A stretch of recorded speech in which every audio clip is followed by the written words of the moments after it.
with Australia produce is what I'm really big for, because I think that in Australia, I truly believe that we have some of the world-class best produce in the world. So I think there's no reason that why we can't have the best cuisine in the world. This is the Deep in the Weeds podcast. I'm Anthony Huckstep. The way we entertain has changed so much. Restaurants have become part of our everyday lives, and equally chefs, after carving out careers, have taken their skills to the at-home market, creating private dining experience in people's homes and at special events too. What does it take to pull off these dinners, and how different is it to the life in a commercial kitchen? Sam Young is a private chef and the owner of Juicy Banana. Sam, how are you going? Hello, thanks for having me. You've had a career in a lot of amazing restaurants in Sydney, but you've changed tack to be a private chef. What led to that decision? I've been working for the hospitality group Maryvale for a very long time, since Mr. Wong was open, and that was about 8 years ago. I started my own business during the first pandemic, when the pandemic started, during the first lockdown, because all the staff was stood down and I need to survive. So I first started doing take-home dinners, like delivery service. Then when all the restaurants started open again, we are still in a limitation. So basically, we're all on the 1.4 square meter rule. So basically, we're all not back to full-time or back to normal. I have a big thing that I want to ensure all the chefs work under me or kitchenhand have shifts before me, because they are usually the one that from international on a visa, which they have any protection. So my priority is I give them the shift first, then myself. So to survive during the pandemic, I've launched my private dining experience at People Home.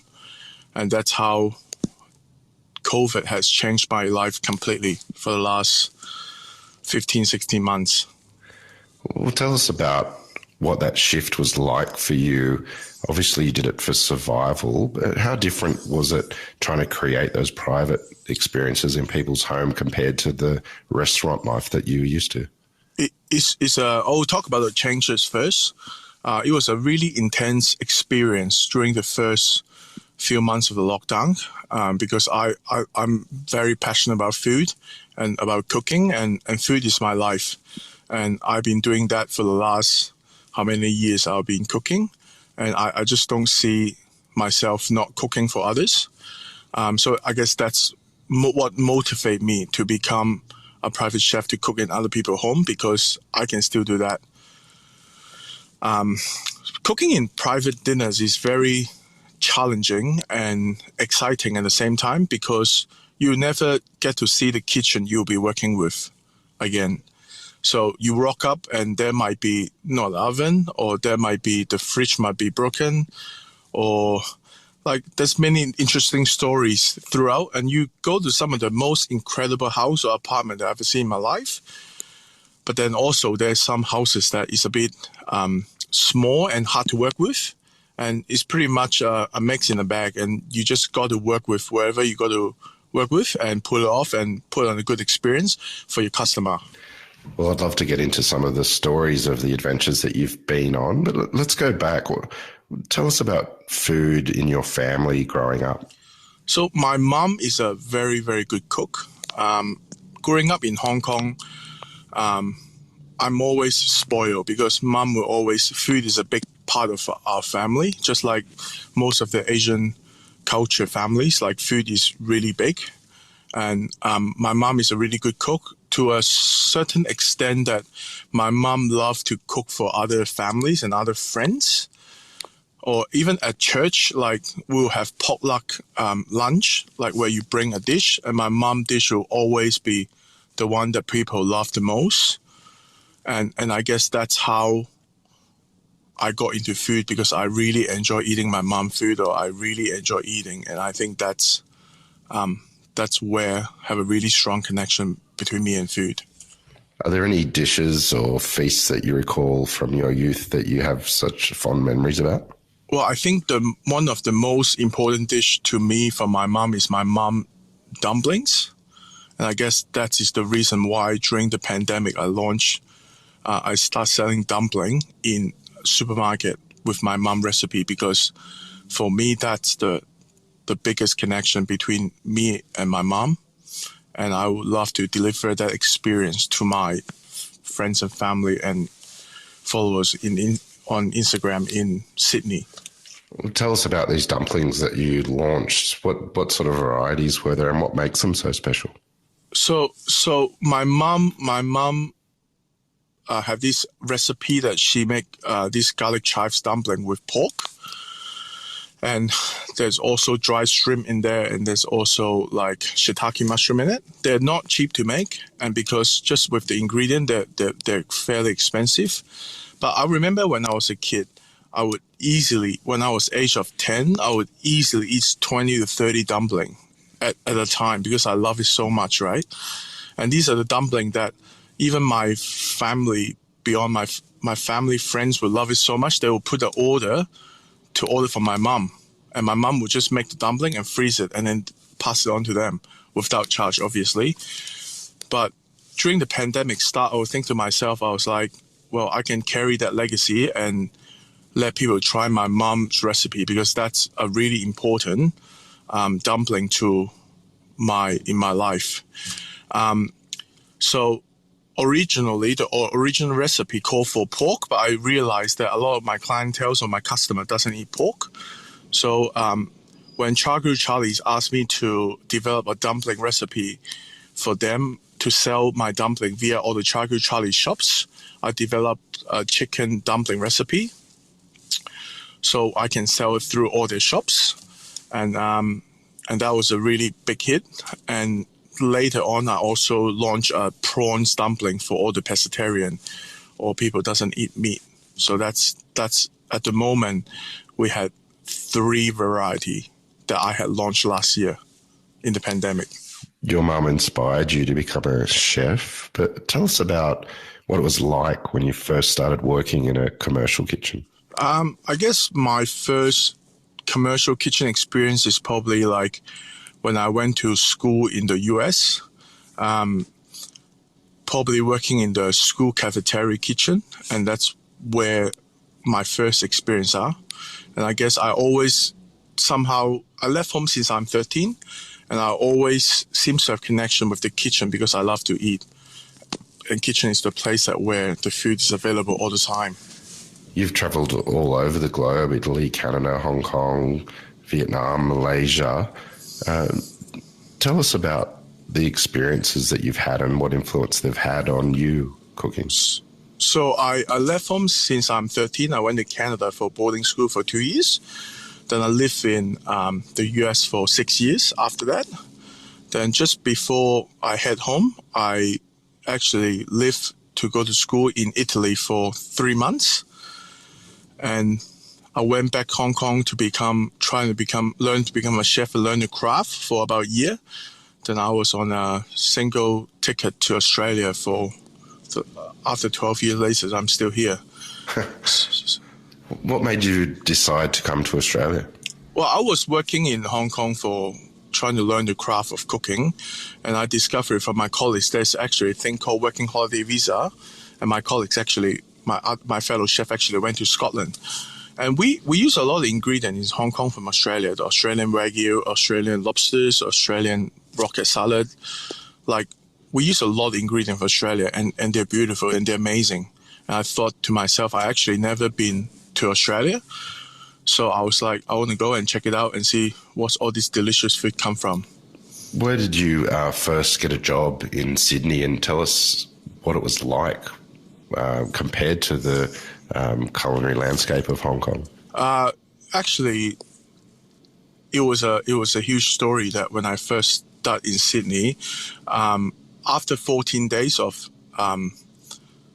in Sydney, my passport and all my traveling money got stolen in a trial of a restaurant. So I had $3,000 with me when I came to Australia, and I used 1,000 already when I first arrived, and I have $2,000 left, and all that money and my passport got stolen when I did a trial in a Greek restaurant. So basically, I had nothing to start with. So I ended up getting a job at a cafe, a really average or not so great cafe in Eastwood, just to survive and try to make a buck to survive, right? And so basically, I worked in that cafe for about a year. Then wasn't very glamorous, wasn't very good. Nothing good about that cafe, but I learned like how to work quickly and washing dishes and just grew my way up, And I think it's that attitude that I really took away from it. Where did that lead to? What was what was the first restaurant that changed things for you in Sydney? So after the cafe, I went to La Cordon Bleu, the cooking school in Sydney. And then basically after I finished the school, I got an internship opportunity in Cafe Sydney. And that was probably one of the first commercial restaurant I ever worked in Sydney, like in the good restaurants. I was on the oysters shucking station, and I only have one job, is shucking oysters, dozen and dozen of oysters. Like in Christmas time, we probably shuck about 100,000 oysters per day. Wow. So it was a really interesting experience, I guess, for me.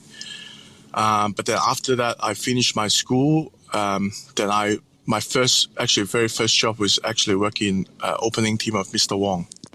Wow, well, that restaurant is one of the busiest in Sydney and has had incredible chefs come out of that kitchen as well and do other things.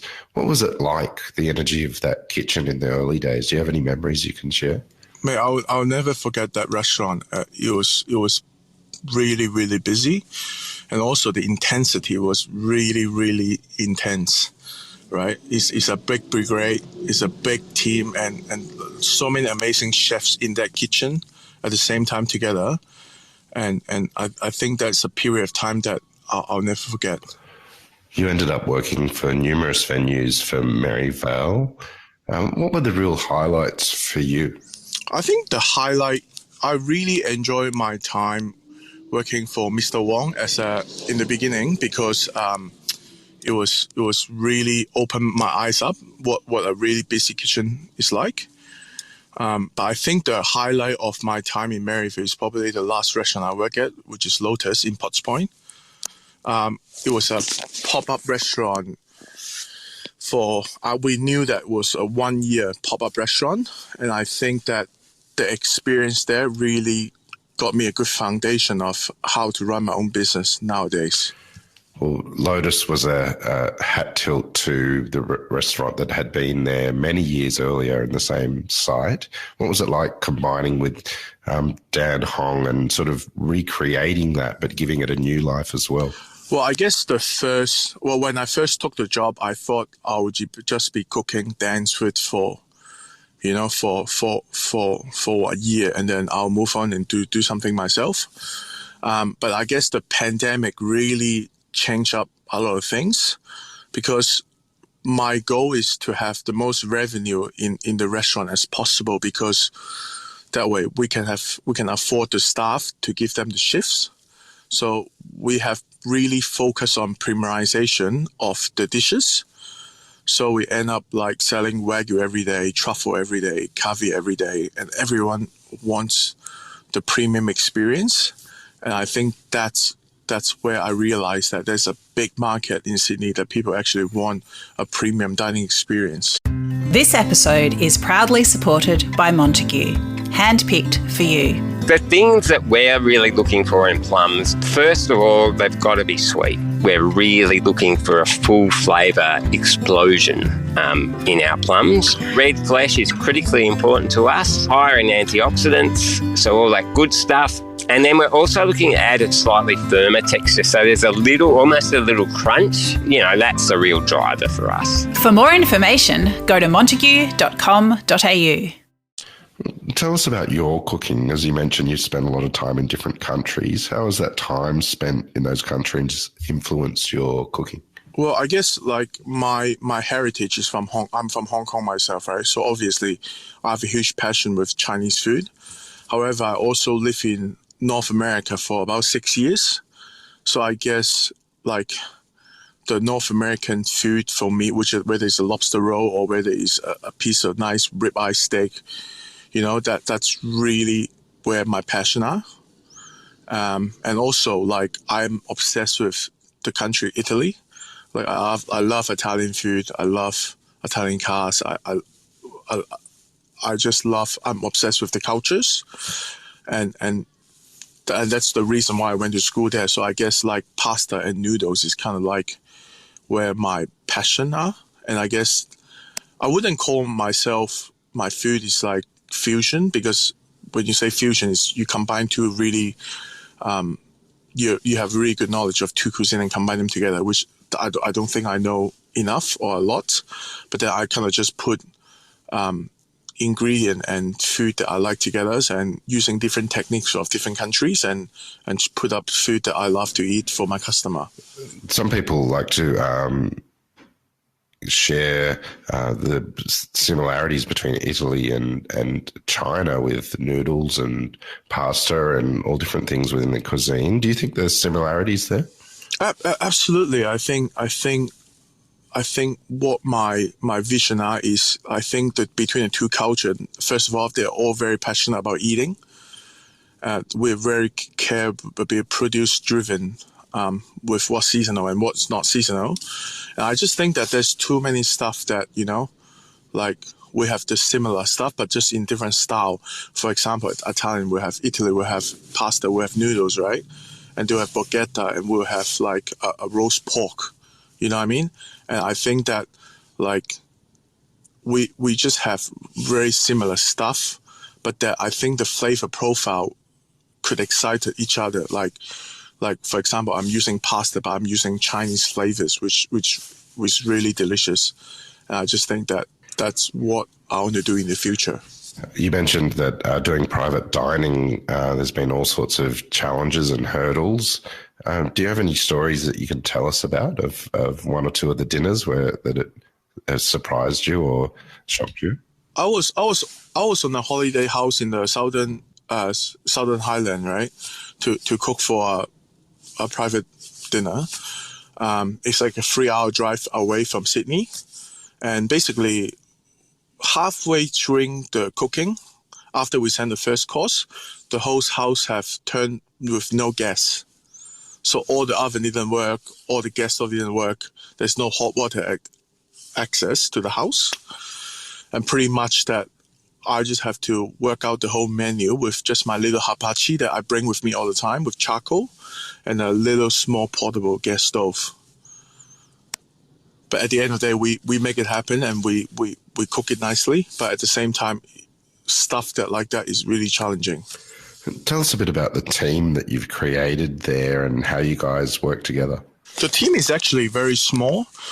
So my girlfriend or my partner is actually a very good chef herself. Her name is Grace, aka the Super Banana on Instagram.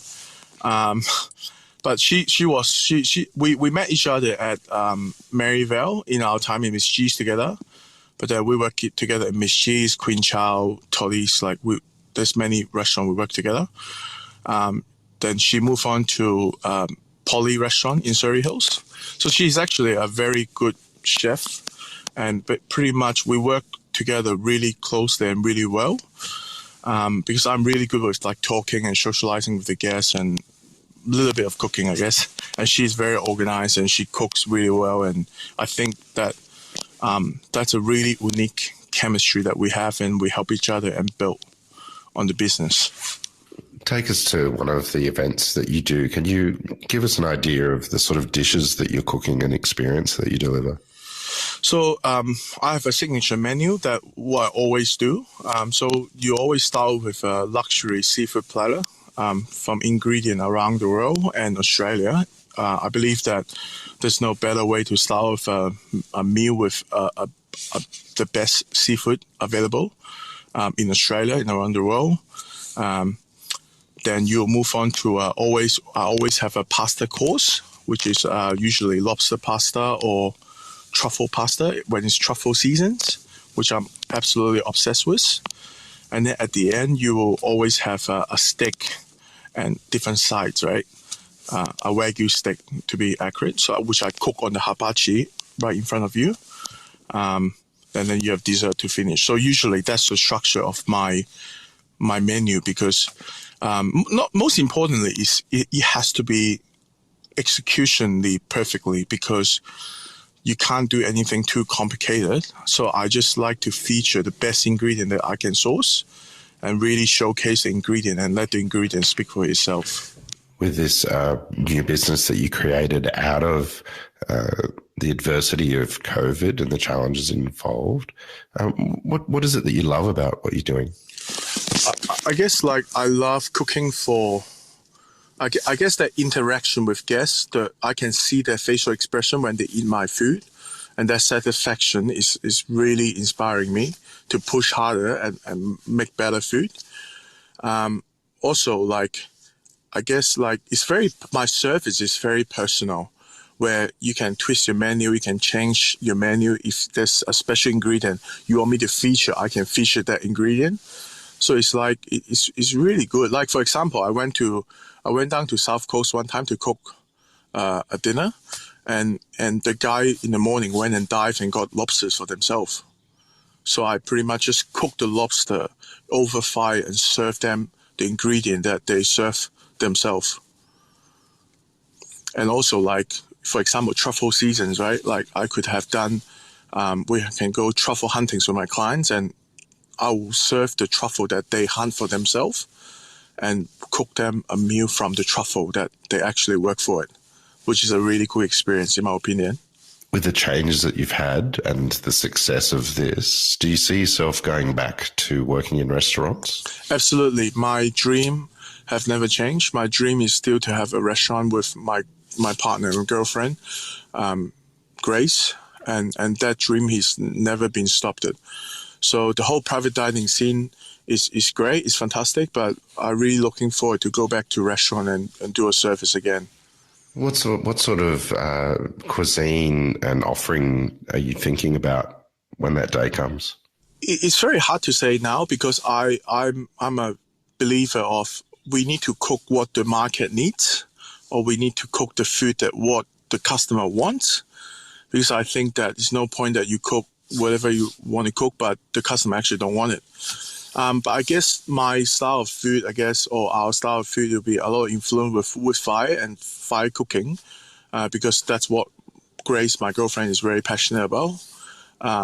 There'll be also featuring flavors from Italy and Chinese for sure, because that's where my passion are.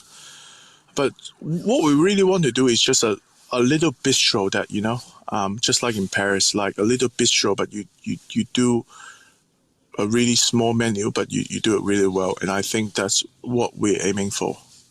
For someone that's well-travelled and also has family and friends back in your original homeland, Hong Kong, what sort of impact has it had on you, the inability to travel and connect with them?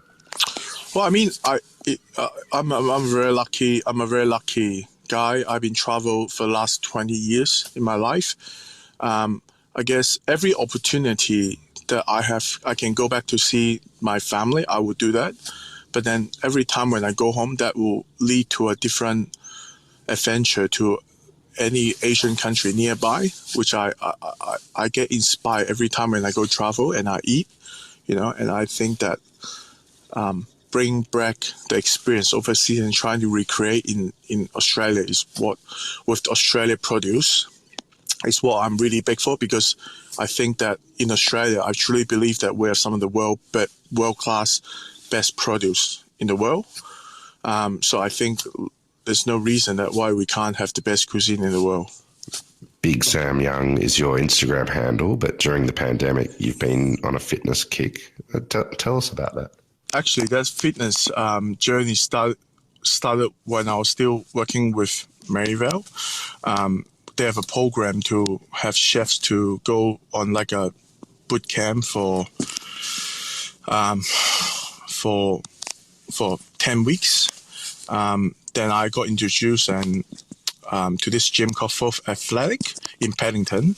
And basically, I went on a journey and trying to be healthier because I was a big guy for a very long time. And I haven't been looking after myself very much. I'm always like, I have a reputation. I love to eat and I eat a lot. And so I guess like I realized that it's time to wake up and look after myself a bit more. So I'm into that fitness journey, but it's extremely hard. I want to be honest, right? And the challenge is not easy because I work with food every day and I cook some of the best ingredients in Australia every day. And it's very hard to be in control and just, not indulge myself too much. Have the changes in your life, career-wise, have they changed the way that you approach cookery and life? Absolutely. I think I used to really enjoy eating like fine dining kind of food, I guess, when I was a young chef. But I think I have changed quite a lot throughout the last few years. I think my food is more comfort food, I guess, or less technical, but more focused on the ingredients, I guess, and more simple. I just think that,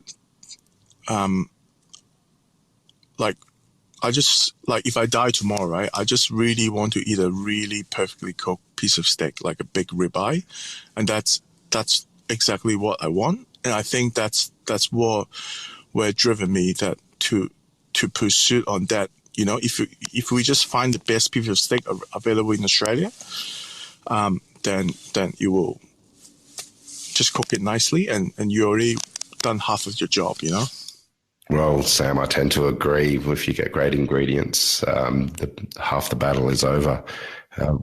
We've loved having you on Deep in the Weeds today to hear your story. Please keep in touch and we'll catch up again soon. Thank you. This is the Deep in the Weeds podcast. I'm Anthony Huckstep. Stay tuned as we take a deep dive into the lives of the incredible people who ply their trade in the food and hospitality sector. Special thanks to executive producer Rob Locke for making this all happen. Follow us on Instagram at Deep in the Weeds Podcast or email us at podcast@deepintheweeds.com.au. Stay safe and be well.